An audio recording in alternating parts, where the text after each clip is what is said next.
What's up, guys? Miguel here from Torrance Tech. Today we are taking a look at the SEAUTO TF01. SEAUTO reached out to me and asked me if I'd like to take a look at this, and I said yes, because I do like these turbo fans. I have a couple iterations of different turbo fans, which I find completely awesome. So it's coming in at 180,000 RPM cordless electric air duster. So it's designed to be a reusable alternative to canned air, meant for, cleaning anything, keyboards, PCs, cameras, and basically anything that you hate to dust. And of course, a quick disclosure, this product was sent to me free of charge. However, I am not being paid for this review, and SEAUTO is not reviewing this video before it gets uploaded. Everything you're about to hear are my own opinions on it and my own experiences. So let's get into actually see what we get in the box. We'll switch to the top down view and see what we actually get. Let's get into it. All right, let's see what we get in the box here. All right, manual. We got the device.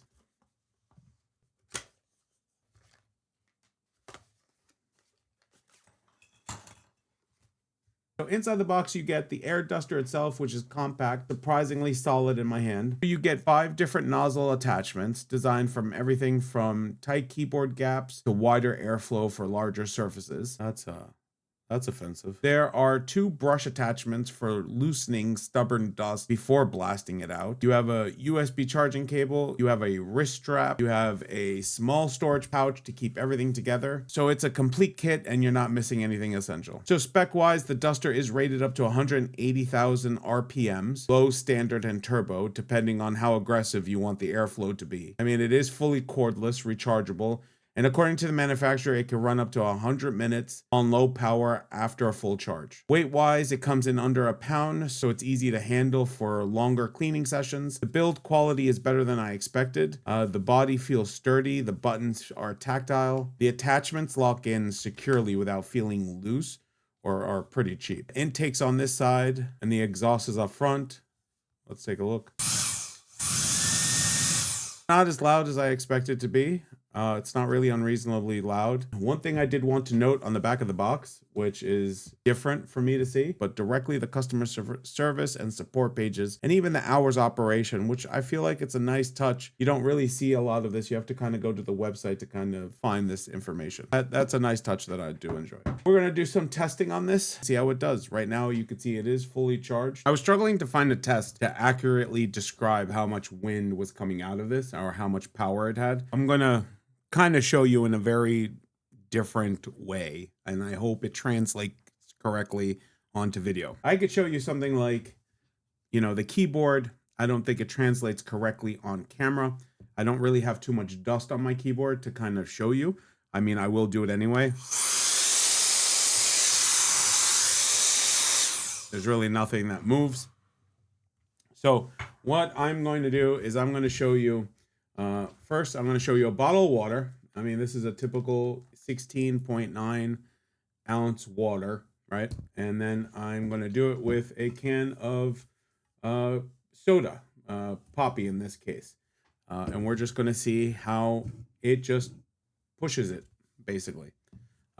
So we are on full power, and we do have full battery charge. So we're going to let's put this into right here. I'm going to do it sideways and get as close as possible and see if it moves it.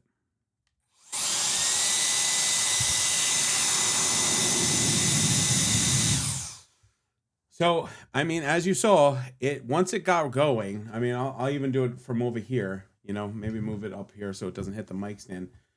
It does have force.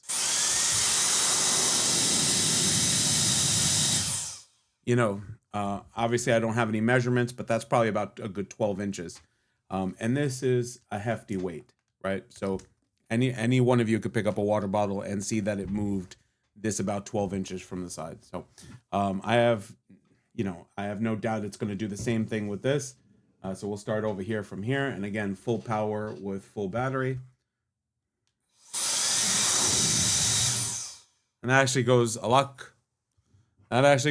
quicker. All right, so let's go down a power notch. Let's go down to 2 and see what we get with 2.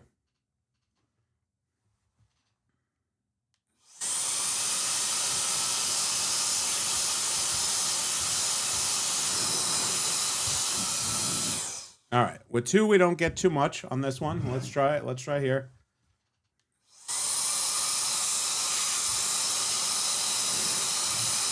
Oh, maybe.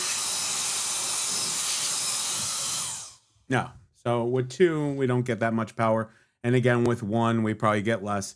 One thing is to note that when you're on not the most powerful one, if you hit the button, it stays on. Now, it does have thrust, you know.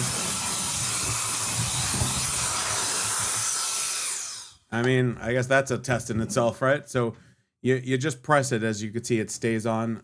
Let's see what it does with 1. Nothing with 1. Okay. So anything besides the 3, right? So if you put on 3, it's like you're shooting a gun. So obviously 3 is the most powerful one. And as you saw, it is a big difference. Like it really...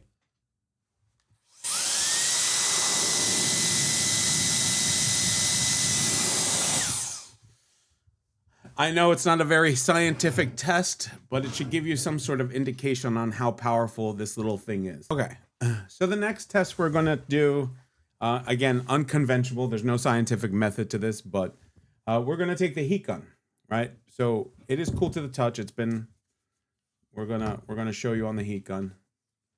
See if we can get that covered in. All right. So as you can see, it's sitting at what, 78, 80 degrees. Let's move it over here. 86 degrees, kind of room temperature. Nothing crazy. Let's move the battery up. You can see that my hand is a lot warmer than that. My hand's at 94. All right, so what we're gonna do is we are going to run it on high for, let's say, 5 minutes straight.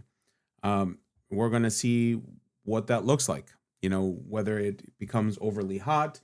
And then we're going to bring the can of soda back into it after running it at 5 minutes and see if there's any difference in airflow. You know, if we run it for, I think 5 minutes is a good amount of time. So let's turn it on and we're going to start.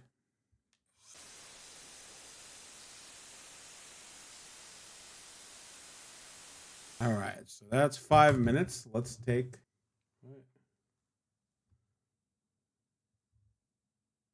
push the battery up here. The battery, you could tell, is a little warmer. It's glowing. And I did notice that when I had it in my hand. That's why I switched positions, because I did notice that the battery was getting hotter. So you can see that there is actually some heat coming off of the battery from running it at 5 minutes. Now, I also did notice that we went from almost all the way full to down to 1 within the 5 minutes. And actually this part feels a little warmer than the other part. So let's take a look at the other side of this. Bring that up a little bit. And yeah, it's sitting at about 97 degrees, which is a little 96, 97, 91. 102 max it's getting to. So there is definitely a temperature increase on the battery itself from when you do run it for 5 minutes. I mean, I don't think anybody's going to run it for 5 minutes consistently like that. So that's really just kind of an extreme case. Now, while it's still kind of warm, let's see if it still has some sort of performance. Yeah, we still get regular performance while it's still hot.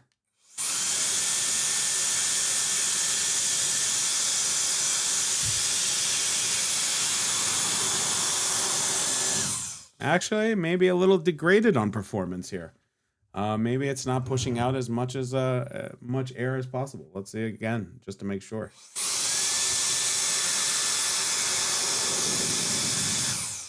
Yeah, not too bad. Yeah, maybe a little performance degradation because it is warm at this point, and it's probably, I don't know if these things thermal throttle. So the next part we're going to do is we're going to deplete the battery completely.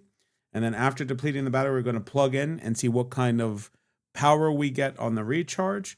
I'm not sure if we'll keep the camera on the whole time to show how long it took to recharge. It does say in the manual that it should take less than 4 hours to completely recharge this. So we have kind of an indication that 5 minutes almost took away the complete battery, and a little bit, and we'll check to see if we recharge it in less than 4 hours. All right, let's switch to the next one. So we're back. So I depleted the battery completely. It's blinking at 1. It didn't take too much longer than what we did the 5 minutes. So probably an extra like 30 seconds it took to deplete the battery completely. And as you can see, it lights up, work on any setting at all. So it's completely dead. All right. So what we're going to do is I'm going to plug in this little gadget to it. And we're going to plug in a power supply to it. And we're going to see how much power this gets on recharging. Now, I'll put that down. I did leave it outside for a little bit to cool off the battery. This isn't right after. Maybe I'll take just a thermal just so you guys could see that the battery is cooler at the moment.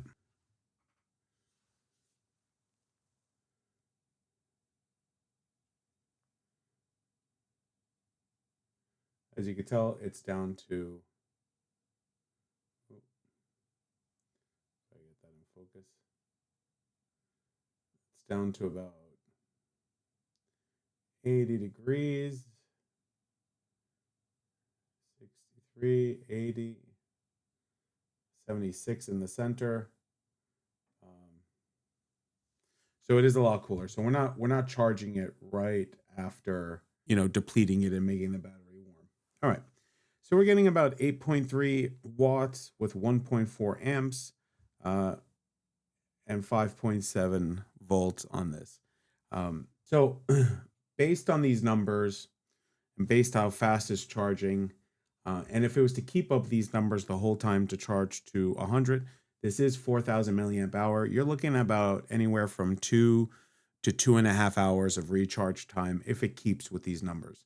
Now, there's a good chance that once it goes above 75%, these numbers will dwindle down, and you might see the 2 hours turn into, 3-ish hours, or even close to 3.5 hours.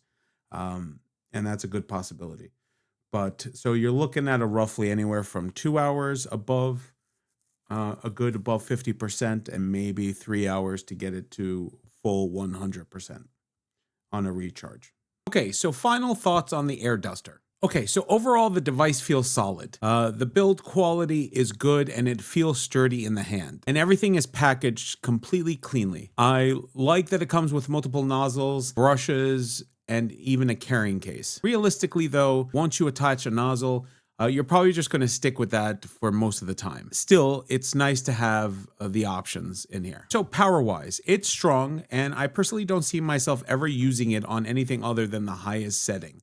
On max power. It has more than enough airflow to handle everyday tasks, like cleaning off a desk, a keyboard, or even dusting out a computer. For that kind of use, it does exactly what you would expect. Now, it also includes attachments for inflating things like pool floats or other inflatable items. The instructions mentioned it, but I do question how practical that really is. Running this on max power drained the battery in about 5 to 6 minutes. So depending on what you're inflating and how big it is, battery life could become like a limitation. Maybe using some lower power settings will help, but then it becomes a question of there's enough airflow to actually make that useful. And that really brings me to the main downside of this device, the battery. It has a 4,000 milliamp battery, which sounds fine on paper. However, on max power, it drains pretty quickly. Recharging time is roughly 2 to 3 hours. I'd love to see a future version of this with fast charging, something around maybe 15 to 20 watts to bring that recharge time way down. So with that said, I don't think most people are going to use this at max power continuously for 5 to 6 minutes.